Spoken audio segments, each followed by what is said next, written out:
Hello friends, हाय। आज हम पढ़ेंगे आर एनवायरनमेंट पार्ट 2। इस लेक्चर में हम लास्ट 4 टॉपिक्स कवर करेंगे। Food chain and web. इसमें हम पढ़ेंगे कौन से प्रोड्यूसर कंज्यूमर को हम किस स्टेप्स पे रखते हैं। अगला टॉपिक होगा फ्लो ऑफ एनर्जी। इसमें हम 10% लॉ के बारे में पढ़ेंगे। अगला टॉपिक होगा ओजोन लेयर एंड उसकी डिप्लेशन। उससे लास्ट टॉपिक होगा managing our garbage we produce.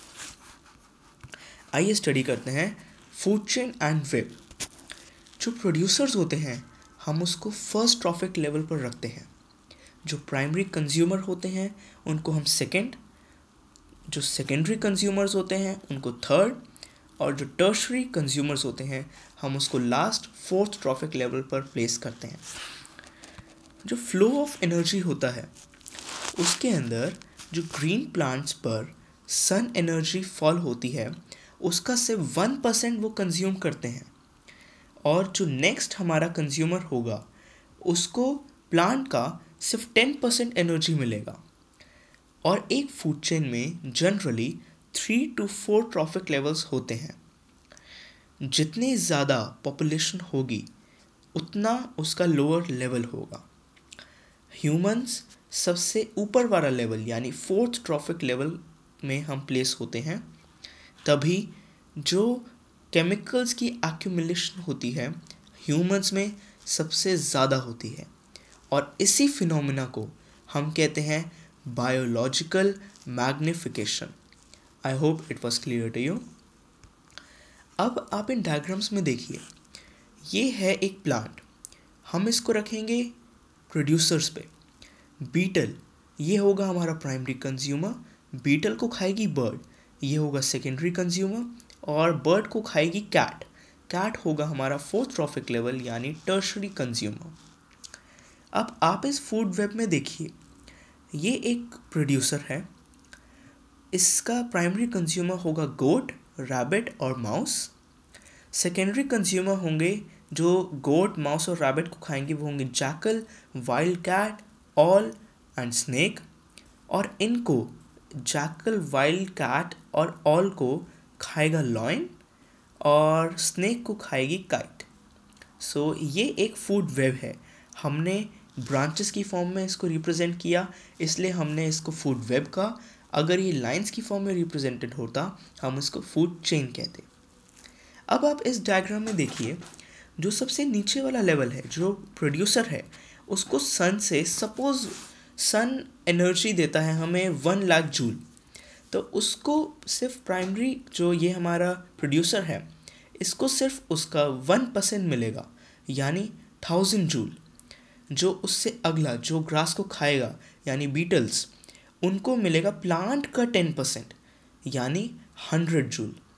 और जो बीटल्स को खाएंगे यानी बर्ड को मिलेगी ओनली 10 जूल, और जो बर्ड को खाएगी यानी कैट या ईगल, वो होगा only 1 joule. So I hope it was clear to you. अगला टॉपिक हम पढ़ेंगे ओजोन लेयर। ओजोन है क्या? ओजोन एक मॉलिक्यूल है जो ऑक्सीजन के 3 एटम से मिलकर बनता है। ये बहुत पॉइजनस होता है, पर इसकी जो शील्ड होती है ये हमारी अर्थ को प्रोटेक्ट करती है सन से जनरेटेड यूवी रेस से। अगर ये ओजोन लेयर नहीं होती तो अर्थ पे बहुत वाइडली स्प्रेड डेडली डिजीजेस आ जाते। ओजोन हम बनता कैसे है? ओजोन प्रोडक्ट है यूवी रेस जब ऑक्सीजन के साथ एक्ट करती हैं तब O2 जो एटम होता है वो 2 अलग अलग एटम्स में डिवाइड हो जाता है। O2 divides into O+O। जब एक ऑक्सीजन का मॉलिक्यूल 2 ऑक्सीजन के मॉलिक्यूल से रिएक्ट करता है तब O3 जनरेट होता है। O3 ही ओजोन है। और ओजोन लेयर डिप्लेशन क्यों हो रहा है? क्योंकि जो क्लोरोफ्लोरोकार्बन्स हैं CFC, ये आजकल हमारे एनवायरनमेंट में बहुत ज़्यादा इंक्रीज़ हो रहे हैं, इसलिए ओजोन लेयर दिन बाय दिन हमारी डिप्लीट हो रही है। 1987 में यूनाइटेड नेशंस एनवायरनमेंट प्रोग्राम एक लॉन्च हुआ था। इसमें एग्रीमेंट हुआ था बहुत सारे कंट्रीज़ के साथ क्लोरोफ्लोरोकार्बन्स की प्रोडक्शन को फ्रीज करने के लिए at 1986 levels. I hope it was clear to you. अब हम पढ़ेंगे इस चैप्टर का last topic, managing the garbage.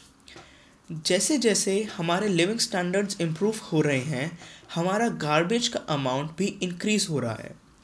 और जो पैकेजिंग का इतना बड़ा जो रेवोल्यूशन आया है, हर चीज़ प्लास्टिक की बनती है, वो नॉन बायोडिग्रेडेबल है। इससे हमारे एनवायरनमेंट को बहुत इफ़ेक्ट आता है, हमारा एनवायरनमेंट पॉल्यूट होता है। So I hope it was clear to you. Thank you guys for watching. Feel free to ask doubts and have a nice day ahead. Thank you.